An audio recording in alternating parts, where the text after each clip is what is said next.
இங்க பாத்தீங்கன்னா இந்த பையன் ஒரே டைம்ல 2 பொண்ணை லவ் பண்ணிருப்பான். அந்த விஷயம் எல்லாமே தெரிஞ்சு போயிட்டு இந்த பையன் பயங்கரமா அசிங்கப்பட்டு இருந்திருப்பான். அதுக்கப்புறமேட்டு கனகாண்ட ஒரு பொண்ணுமே லவ் பண்றான். அந்த பொண்ணை எப்படியாச்சும் கரெக்ட் பண்ண சொல்லிட்டு இவன் ட்ரை பண்ணிக்கினே இருக்கான். ஃபேர்வெல் டே அன்னைக்கு இந்த பொண்ணு கிட்ட வந்து இவன் ப்ரொபோஸ்மே பண்றான். டேய் நான் இது வரைக்கும் நான் அந்த மாதிரி நினைச்சதே கிடையாது, நீ என்னடா லூஸ் மாதிரி பண்ணுகிறேன்னு சொல்லிட்டு இந்த பொண்ணு அங்கே டென்ஷன் ஆகிட்டு கிளம்பினே இருக்காங்க.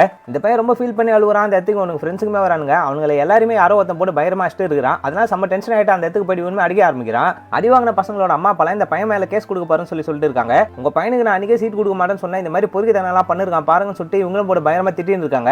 இந்த பையனோட அம்மா எச்எம் காலில் வந்து கதறாங்க, என்னோட பையனை ஸ்கூல்ல விட்டு வெளில அனுப்பிடாதீங்கன்னு சொல்லிட்டு. அதே இடத்துல இவங்களுக்கு ஹார்ட் அட்டாக்குமே வருது. இவங்களை கூட்டு போயிட்டு ஹாஸ்பிட்டலுமே அட்மிட் பண்றாங்க. இது எல்லாத்துமே காரணம் நீதானு சொல்லிட்டு இவங்க கண்ணத்துல ஒரு அறைய விட்டு இவங்க அப்பாவே அவங்க அம்மா நல்லாவே பாத்துக்கிறாரு. வீட்டுல இவங்கிட்ட யாருமே கொஞ்சம் சரியா பேசவே மாட்டாங்க. இவனும் ஒரு வழியா ஸ்கூலுக்கு வந்துறான். கனகாவும் இந்த பையன் கிட்ட வந்து பேச ஆரம்பிக்கிறாங்க. நீ இது வரைக்கும் ஒரு எக்ஸாம்ல கூட பாஸ் ஆகல, 12th எப்படி தான் பாஸ் ஆக, உன்னெல்லாம் நம்பி நான் அப்படியே கல்யாணம் பண்றதுன்னு சொல்லிட்டு இந்த பொண்ணுமே கேக்குறாங்க. அப்ப என் ஃப்ரெண்டு 12th பாஸ் பண்றானா நீ அவனை லவ் பண்ணேன்னு சொல்லி இவனுமே கேக்குறான். நான் கண்டிப்பா லவ் பண்றேன்னு இந்த பொண்ணுமே சொல்றாங்க. இந்த பொண்ணு சொன்ன டைம்ல இருந்தே வெறுத்தனமா படிக்க ஆரம்பிக்கிறான். இதெல்லாம் பார்த்து அவங்க அம்மாவும் கொஞ்சம் பெருமைப்படுறாங்க. இவன் எக்ஸாமுக்காக போற டைம்ல அவங்க அம்மாக்குமே நெஞ்சொலி வருது. அவங்க கூட்டு போயிட்டு ஹாஸ்பிட்டலுமே விட்டு அதுக்கப்புறமேட்டு அரக்க பிறகு அச்சு புச்சுன்னு எக்ஸாம் ஆளுமே போய் உட்காரான். எக்ஸாமும் ஒரு வழியா எழுதி முடிக்கிறான். ஒரு நாள் ரிசல்ட்டுமே வருது. இவங்க ஃபேமிலியா போயிட்டு எக்ஸாமோட ரிசல்ட்டை பார்க்கலாம்னு சொல்லிட்டு இவங்க போறாங்க. ஸ்கூல் வெளியவே ஒரு பெரிய பேனர் இருக்கு. அதுல இவனோட போட்டோவுமே இருக்கு. என்னடான்னு சொல்லி பார்த்தா இவங்க ஸ்கூல்ல அதிகமா மார்க் எடுத்துருக்கவங்கள 10 பேரோட லிஸ்ட்ல இவன் 9வது இடத்துலயுமே இருக்கான். இதெல்லாம் பார்த்துட்டு அவங்க அம்மா அப்பா ரொம்ப சந்தோஷப்படுறாங்க. கனகாவே சரியா படிக்க மாட்டான், கண்டிப்பா ஃபெயில் ஆயிடுவான்னு சொல்லிட்டு தான் நினைச்சிருப்பாங்க. டக்குன்னு பார்த்தா இவன் பாஸ் ஆயிட்டு இருக்கானா, சரி இவங்க போய் ப்ரொபோஸ் பண்ணலாம் சொல்லிட்டு தான் இந்த பொண்ணுமே போறாங்க. நீ எதுவும் என்கிட்ட சொல்ல தேவையில்ல, நான் மட்டும் ஃபெயில் ஆயிருந்தா நீ கண்டிப்பா என்ன திரும்பி கூட பார்த்துருக்க மாட்டேன், நான் எங்க அம்மா அப்பாக்காக தான் பச்சைன்னு சொல்லிட்டு அப்படியே பிளேட்டை திரும்பி போட்டுறான். பொறிய தானே பண்ணீங்கன்னு பொண்ணுக்கு பின்னாடி சுத்தி இந்த பையன் டக்குன்னு பார்த்தா அம்மா அப்பாக்காக மாறின மாதிரி அப்படியே எமோஷனல் டச் அந்த படத்தை அப்படியே முடிச்சு வச்சிருப்பாங்க.